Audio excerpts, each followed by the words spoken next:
ট্রেকের সময় এই রং বেরঙের ভেলকি বিনুনি আমি কিভাবে করি, কি দিয়ে করি? লম্বা চুলের যে কোনো রকম সকম করার জন্য প্রথমেই প্রয়োজন অসীম ধৈর্য ও সময়। তাই এই দুটোই যদি তোমার হাতে অঢেল থাকে তাহলে আর অপেক্ষা কিসের? চলো শুরু করি। তোমার পছন্দ মতো রুচিসম্মত লাল, নীল, হলুদ, সবুজ যে রং মনে হয় সেই রঙের ক্রচেট সুতো নিতে হবে। আজ আমি নিচ্ছি লাল আর নীল, কারণ সবুজ জামা তো পরে আছে। লাল নীল সবুজেরই মেলা বসেছে গাইতে গাইতে ট্রেক করব। যাই হোক, এইবার আসল ধৈর্য পরীক্ষা। প্রতিটা রঙের সুতো 20 ফেত্তা করে যাতে খুশি তাতে বাঁধিয়ে মেপে নেবে।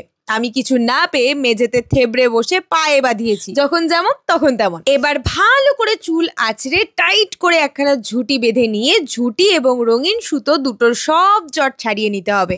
হ্যাঁ, আরো বেশি জট পেকে যেতে পারে, বাট না অধৈর্য হলে চলবে না।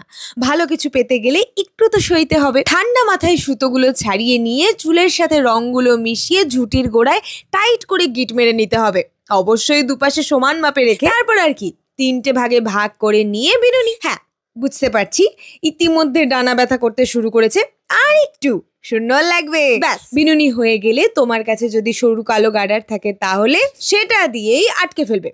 আমার নেই, আমি সুতো দিয়েই বাঁধলাম। বিনুনির নিচের অংশে কিছু চুল ছেড়ে বাকিটা কেটে ফেললাম। এবার উড়ু উড়ু চুল যা আছে সেটিং স্প্রে দিয়ে সেট করে নিচ্ছি, যেটা করে কোনো লাভ নেই, সারাক্ষণ টুপি থাকবে। যেটা করে লাভ আছে সেটা হলো স্কিন কেয়ার। স্কিন কেয়ারের নামে শুধু সানস্ক্রিনই বুঝি। জাস্ট 15 মিনিট ট্রেক করে আমার এই রূপের ছটা আর খুঁজে পাওয়া যাবে না। তাতে আবার মাস্কারা মাখছি, মানে সিরিয়াসলি এটা বয়ে নিয়ে গেছি আমি। সব বাদ, নেক্সট টাইম সানস্ক্রিন বাদে সব বাদ। যাই হোক, আমি সাধারণ থাকতেই বেশি পছন্দ করি, চিমচাম সাজ পোশাকে বেশি কনফিডেন্ট ফিল করি। তবে চুল নিয়ে একটু অবসেশন রয়েছে, জানি না কতদিন লম্বা চুল রাখতে পারবো। যতদিন আছে ততদিন তো সাজিয়ে নিই।